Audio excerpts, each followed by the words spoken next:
क्या आप जानते हैं कि कर्म का फल कौन देता है? जैसे कि हमारे भारत में और अन्य देशों में भी कहा जाता होगा अंग्रेजी में कि जैसा आप करते हैं वैसा आपको मिलता है। लेकिन ठीक है, हम मान लेते हैं जैसा हम करते हैं वैसा हमें मिलता है। लेकिन कौन ऐसा व्यक्ति है जो हमें वापस दे रहा है? कौन ऐसा देवी, देवता, ईश्वर, ब्रह्म है जो हमें वापस दे रहा है? और क्यों ऐसा हो रहा है? अगर हम बात करें कि कोई ऐसा व्यक्ति है कि वो हमें दे रहा है तो कौन हो सकता है और क्यों दे रहा है? वो भी जो दे रहा है वो हमने किया है। हम अगर किसी को दुख दे रहे हैं हमें दुख मिल रहा है। हम किसी को सुख दे रहे हैं सुख मिल रहा है।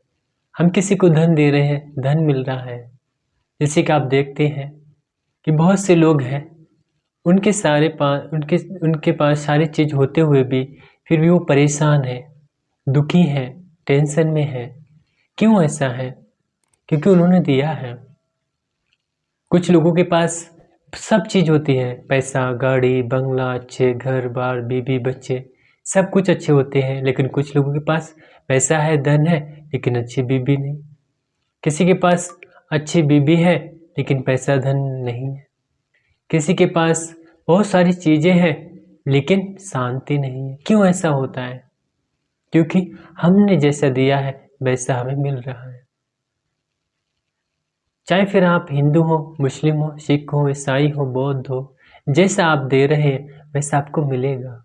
मानो आज के दिन आपने किसी को कोई सुखी होने का कोई कारण पैदा किया, आपको सुख मिलेगा। आपने किसी को दुखी बनाया, आपको दुख मिलेगा। हम लोग साधारण देखते हैं कि कोई व्यक्ति अच्छे से जा रहा है और एक्सीडेंट हो गया, उसका हाथ टूट गया, पैर टूट गया। क्यों? उसी का ही क्यों हुआ? क्योंकि उसका विपाक आया। इसी तरीके से आपके जीवन में कब आपका कर्म का फल का विपाक आ रहा है नहीं पता, और कभी भी आ सकता है। क्योंकि हमने बहुत से जीवन में यही किया है और इसी जीवन में क्या कर रहे हैं? कर्म बना रहे हैं। हम शरीर, वाणी, मन से कुछ ना कुछ कर्म कर रहे हैं और जैसा हम यहाँ पे कर्म बना रहे हैं उसका परिणाम तैयार है। हमने अपने शरीर से किसी को दुख दिया, हमें दुख मिलने वाला है। हमने अपने वाणी से किसी को दुख दिया, हमें दुख मिलने वाला है। हमने अपने मन से किसी को दुख दिया, हमें दुख मिलने वाला है। कोई नहीं रोक सकता इसके लिए, कोई भी नहीं रोक सकता। शरीर से कैसे दुख देते हैं? हम शरीर से किसी की हत्या करते, चोरी करते, किसी को मारते पीटते हैं, ये शरीर से दुख देना हुआ। व्यभिचार करते हैं, ये शरीर से दुख देना हुआ। ये हमें मिलेगा। कब मिलेगा ये कहना असंभव है, लेकिन मिलेगा जरूर। वाणी से हम लोगों को दुख देते हैं, गाली, चुगली, निंदा, झूठ, बकवास, ये दुख दे रहे हैं, ये हमको वापस मिलेगा। कोई नहीं रोक सकता। ये देखते ना कि हम लोग अच्छा सा काम करते फिर भी लोग हमारी निंदा करते हैं। हम इतना से अच्छे से रहते हैं फिर भी लोग हमारी निंदा करते हैं, फिर भी लोग हमको कभी कभी गाली देते हैं। क्यों? ये आज का नहीं है, क्योंकि आपने दिया है। हो सकता हो कि इस जीवन का ही हो, लेकिन हो सकता है इस जीवन का ना हो, किसी अन्य जीवन का हो। क्योंकि हम लोग नहीं जानते कि इस जीवन में हमने लोगों को कैसा दिया है और जैसा दिया है वैसा हमें मिल रहा है। कोई नहीं रोक सकता। लेकिन हम प्रयत्न इसी चीज़ का करते हैं कि मेरे जीवन में ये घटना ना हो, मेरे जीवन में ऐसा ना हो, ऐसा ना हो, ऐसा हो जाए। लेकिन वैसा हो जाता है और जैसे हो जाता है वो दुख पैदा कर रहा है। लेकिन हम लोग ये नहीं जान रहे कि हमने लोगों को दिया है और जैसा हमने लोगों को दिया है वैसा तो हमें मिलेगा ही। कौन रोक सकता है इसको? हम कितना भी जतन करें नहीं बच सकते, कर्म के फल से नहीं बच सकते। कहीं भी जाए, इस देश में जाए या उस देश में जाए, हमने जैसा दिया है वैसा मिलने वाला है। हमने किसी को मन से दुख दिया है, मन से दुख दिया मतलब क्या? मन में बैर, दुर्भावना, द्वेष, क्रोध किया, ये हमने दुख दिया लोगों को। और ऐसा दिया है तो वापस आने वाला है। हो सकता है आप हिंदू हो, बौद्ध हो, जैन हो, ईसाई हो। थोड़ा हम ये देखते हैं, क्या आप हिंदू हैं तो क्या हिंदू समाज के लोगों में ये घटनाएं नहीं घट रही हैं? एक्सीडेंट नहीं हो रहा है? क्या अचानक कोई घटना नहीं घट जाती है? हार्ट अटैक नहीं पड़ रहा है? पड़ रहा है। क्या आप मुस्लिम हैं तो आपके मुस्लिम समाज में नहीं हो रहा? हो रहा है। बौद्ध समाज में नहीं हो रहा? हो रहा है। क्रिश्चियन समाज में नहीं हो रहा? हो रहा है। सभी समाजों में हो रहा है। ये तो समूह है, लेकिन कर्म का विपाक सबको एक जैसा है। हिंदू को एक जैसा, बौद्ध को एक जैसा, मुस्लिम को एक जैसा, क्रिश्चियन को एक जैसा है, क्योंकि हम लोगों ने जो दिया है मिल रहा है। अभी आप ही हैं, 100 रुपये लेकर किसी परचून की दुकान पे जाएं और आप उससे बोले 1 किलो चीनी दे दो, नहीं मिलेगी क्या? मिलेगी। आप चाहे हिंदू हो तो भी मिलेगी, बौद्ध हैं जो भी तब भी मिलेगी, जैन है तब भी मिलेगी, क्योंकि वहाँ प्रकृति का नियम सबको एक जैसा है। वैसे ठीक इसी प्रकार एक कर्म का विपाक सबको एक जैसा है, लेकिन आप प्रयत्न क्या करते हैं कि बाहर से कुछ भी ऐसा ना हो, लेकिन ऐसा हो रहा है। इसको रोक नहीं सकते, कोई भी नहीं रोक सकता। इस पूरी पृथ्वी का एक राजा हो जाए वो भी नहीं रोक सकता, क्योंकि ये प्रकृति का नियम। इसी प्रकृति को नियम को उस समय की भाषा में धम्म कहते थे। ये प्रकृति का नियम है, ऐसा ऐसा होगा, ऐसा ऐसा इकट्ठा होगा तो ऐसा ऐसा परिणाम आएगा, ऐसा ऐसा नहीं होगा तो ऐसा परिणाम नहीं आएगा। ये प्रकृति का नियम है, इस नियम को आप नहीं ठुकरा सकते। लेकिन क्या है कि हम प्रकृति के नियम को नहीं जानने के कारण, क्योंकि हमने कभी सुना नहीं, हमने कभी जाना नहीं, हमने कभी पढ़ा नहीं कि ऐसा भी होता है, कि हमने जन्म जन्म तक लोगों को दिया है और मिल रहा है। हमने कभी थोड़ा चिंतन नहीं किया, कभी सुना नहीं, लेकिन हमने क्या जाना कि इसी जीवन में ही हो रहा है दुख। हम कितना अच्छा काम कर रहे हैं फिर भी हमारे जीवन में दुख आ रहा है, आ रहा है। आप कितना भी अच्छा काम करें, दुख आ रहा है, सुख आ रहा है, क्योंकि कर्म का विपाक आ रहा है। ठीक है, कोई व्यक्ति कहे सही बात है, कर्म का विपाक आ रहा है, तो क्या निराकरण है? इसका निराकरण कुछ भी नहीं है। इसका निराकरण कर्म का विपाक ना आए, इसका निराकरण नहीं है। कर्म का फल कैसे अच्छा बनाया जाए उसका निराकरण है। मतलब हमने किसी को अपने हाथ से कभी एक थप्पड़ मारा, उसका फल ना आए ये हम नहीं रोक सकते, लेकिन हम क्या कर सकते हैं कि इस जीवन में ये थप्पड़ ना लग के ये हाथ दान का हाथ बने, ये कर सकते हैं। ये बचाने का हाथ, बचाने का काम करे, ये लोगों की मदद में काम करे ये हाथ, तब इसके प्रभाव से जो आने वाला परिणाम है वो सुखद में आएगा। लेकिन हम लोग क्या कर रहे हैं, उन सारी चीज़ों को बदलने का प्रयास कर रहे हैं, हम समाज को बदलने का प्रयास कर रहे हैं, हम लोगों को बदलने का प्रयास कर रहे हैं, लेकिन ऐसा संभव नहीं है। हो सकता है कि आप अपने परिवार में अपनी माँ को बदलने का प्रयास कर रहे हैं, पिता को, भाई को, बेटा को, बेटी को, नहीं हो सकता। आप अपने आप को बदलें, क्योंकि जो कर्म का विपाक है वो किसी भी व्यक्ति से मिल रहा है, भाई से भी मिल सकता है। हम लोग देखते हैं ना कि भाई भाई को हत्या कर रहा है, बेटा पिता की हत्या कर रहा है, पड़ोसी पड़ोसी की हत्या कर रहा है, एक माँ बेटे को मार रही है। क्यों हो रहा है? एक कर्म का विपाक हो रहा है, कर्म का विपाक आ रहा है। ये कर्म का विपाक किसी रिश्ता को नहीं जानता कि माँ है या बेटा है, पड़ोसी है या रिश्तेदार है, नहीं जानता। कर्म का विपाक है कि ऐसा ऐसा इस व्यक्ति ने किया, उसको मिलकर रहेगा।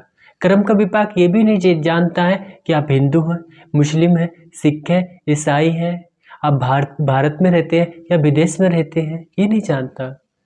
कर्म का विपाक ये भी नहीं देखता आप गोरे हैं या काले हैं, मोटे हैं या पतले हैं, आप क्या काम करते हैं ये भी नहीं जानता, आप क्या खाते हैं, क्या पहनते हैं, वो भी नहीं पूछता। कर्म का विपाक आएगा ही, क्योंकि आपने ऐसा कर्म किया है। हम लोग पिछले किए हुए, मान के चलो अब से 1 सेकंड किए हुए कर्म को हम वापस नहीं कर सकते, लेकिन अब इस समय, इस अवस्था में हम एक अच्छा कर्म बना सकते हैं, और वह एक अच्छा कर्म एक अच्छा फल देगा। ये हमारे हाथ में है, ये हमारे हाथ में है। तभी हम लोगों को कहा जाता है कि हमारा जीवन बहुत सार्थक है, मनुष्य का जीवन बहुत सार्थक है, क्योंकि मनुष्य जब चाहे तब वह अपनी दिशा बदल सकता है। उसके पास ऐसा एक मन है, बस उस मन में अच्छी जानकारी, अच्छा ज्ञान देने की ज़रूरत है। जब आपको पता चलेगा कि बिल्कुल कोई भी चीज़ है बाहर की जो हमें परिणाम में आ रही है वो मैंने किया है। जिस दिन आप ये स्वीकार करना शुरू कर देंगे उस दिन आपके जीवन का कल्याण हो जाएगा। ये घटनाएं, जितनी भी घटनाएं हो रही हैं, आपके पास कितना भी पैसा हो, 1 लाख हो, करोड़ हो, अरबपति हो, खरबपति हो, यहाँ तक कि पूरे भारत का धन आपको दे दिया जाए, फिर भी आपके जीवन में जो घटना आने वाली है कर्म के अनुसार, उसको आप इस सारे धन से टाल नहीं सकते।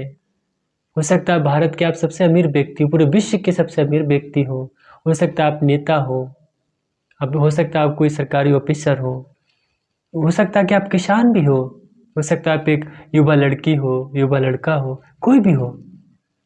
हर किसी के जीवन का कर्म का विपाक आ रहा है। आप सिर्फ ये कर सकते हो कि आप इस समय वर्तमान में एक अच्छा कर्म का बीज बो सकते हो कि वह बीज एक पौधा, एक वृक्ष होके अच्छा परिणाम आए। ये हमारे जीवन में है, अंततः हम नहीं रोक सकते। भाई को नहीं बदल सकते, पति को नहीं बदल सकते, पत्नी को नहीं बदल सकते, प्रेमी को नहीं बदल सकते, प्रेमिका को नहीं बदल सकते, बेटा को, पड़ोसी को, समाज को नहीं बदल सकते। क्यों नहीं बदल सकते? क्योंकि ये मन है, ये मन को बदलना है। मन को बदलना आसान बात नहीं है। मन को बदलने के लिए यही से शुरुआत है। आप अपने आप को बदलिए, आप बदले तो सब बदले। कहते हैं ना, मैं सुखी तो जग सुखी। आप सुखी होइए, आप सुखी हो जाएंगे, जग अपने आप बदल जाएगा। क्योंकि अभी आपके पास जो धारणा है उस धारणा से आप जग को देख रहे हैं। वह धारणा जब आपकी समाप्त हो जाएगी तो आप संसार को अलग डायमेंशन से देखेंगे। जैसे मान के चलो आपने अभी उदाहरण के तौर पे लाल चश्मा लगाया है, उस लाल चश्मा के लेंस से आपको सारे लोग लाल दिख रहे हैं। आपने पीला लगा तो पीला दिख रहे हैं, लेकिन क्या वास्तव में वो है उधर लाल है क्या? नहीं। पीले हैं क्या? नहीं। लेकिन आपकी धारणा लाल पीले, क्योंकि चश्मा है। ठीक इसी तरीके से आपके अंदर एक दृष्टि है, एक धारणा है, एक मान्यता है। उस मान्यता के अनुसार आप लोगों को देख रहे हैं और वह मान्यता, वह धारणा हमें हमारे घर से मिली है, समाज से मिली है, हमारे देश से मिली है, हमारे कल्चर से मिली है। हो सकता है वो सही हो, लेकिन नहीं हो सकती। क्योंकि हम क्या कर रहे हैं पूरे जीवन में? क्या हम लोगों को सुख का कार्य कर रहे हैं? अगर हम लोगों को सुख का कार्य नहीं कर रहे, हमें कैसे सुख मिलेगा? हो सकता है कि आप विश्वास करते हो कि पैसे से सुख मिलेगा। कैसे मिलेगा? आप थोड़ा सोचिए। पैसे से आप क्या खरीद रहे हैं? कपड़े, खाना, घर, गाड़ी। कपड़े किसके लिए? शरीर के लिए। खाना किसके लिए? शरीर के लिए। गाड़ी किसके लिए? शरीर के लिए। घर किसके लिए? शरीर के लिए। मन के लिए आप क्या कर रहे हैं? कुछ नहीं कर रहे हैं। लेकिन आपको क्या विश्वास होता है? गाड़ी, बंगला, पैसा, नौकरी, ये सारी चीज होगी तो मैं सुखी से रहूंगा। नहीं, ऐसा नहीं है। ये सारी शरीर की सुविधाएं हैं। मान के चलो आपको खाना ना दे, आपका शरीर चलेगा क्या? नहीं। 2 दिन, 3 दिन, 4 दिन, 1 महीना ना दे, शरीर की मृत्यु हो गई। कपड़ा ना दे, क्या शरीर की लज्जा को ढक पाएंगे? नहीं। अगर आपको घर ना मिले तो क्या आप शरीर को सही तरीके से रख पाएंगे? नहीं। पैसे से सुविधाएं हैं, सुख नहीं। क्योंकि सुख मन का खेल है, ये शरीर का नहीं। नहीं तो आप देख सकते हैं कितने कितने पैसे वाले लोग हैं और उनके जीवन में क्या हो रहा है। बहुत से पैसे वाले लोग हैं, नाम लेने की जरूरत नहीं, और आप तो देखते ही हैं। इसलिए आप अपनी धारणा को सही धारणा में ले जाइए, तब आप एक सही व्यक्ति बनेंगे, तब आप सही सुख धारण कर सकेंगे।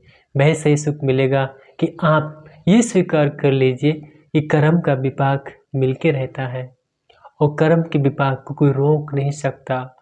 इस संसार की कितनी भी बड़ी शक्ति हो, रोक नहीं सकती, क्योंकि वह प्रकृति का असली नियम है और वह सब पे लागू होता है।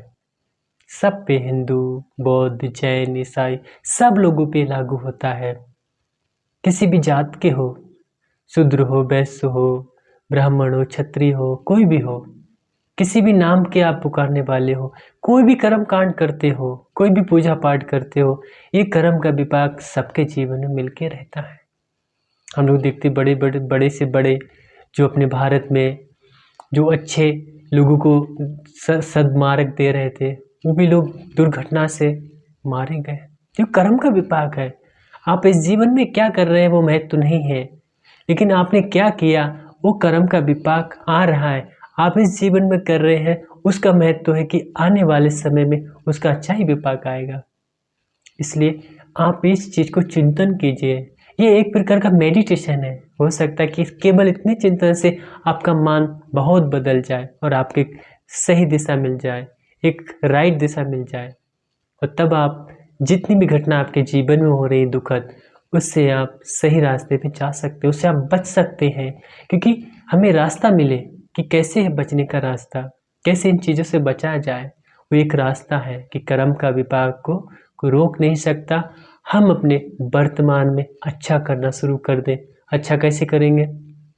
मानो शरीर से लोगों की मदद करना शुरू कर दें, दान देना शुरू कर दें, वाणी से लोगों को रास्ता बताना शुरू कर दें, वाणी से लोगों को कुछ सलाह देना शुरू कर दें, मन से लोगों को करुणा, मैत्री, सद्भावना, दया ये उत्पन्न करना शुरू कर दें। देखें आपका जीवन परिवर्तन होने लगेगा, बहुत परिवर्तन होगा। इस चीज़ को आप चिंतन करें, इससे आपका बहुत कल्याण होगा। सबका मंगल हो, सबका कल्याण हो, सभी प्राणी सुखी हों।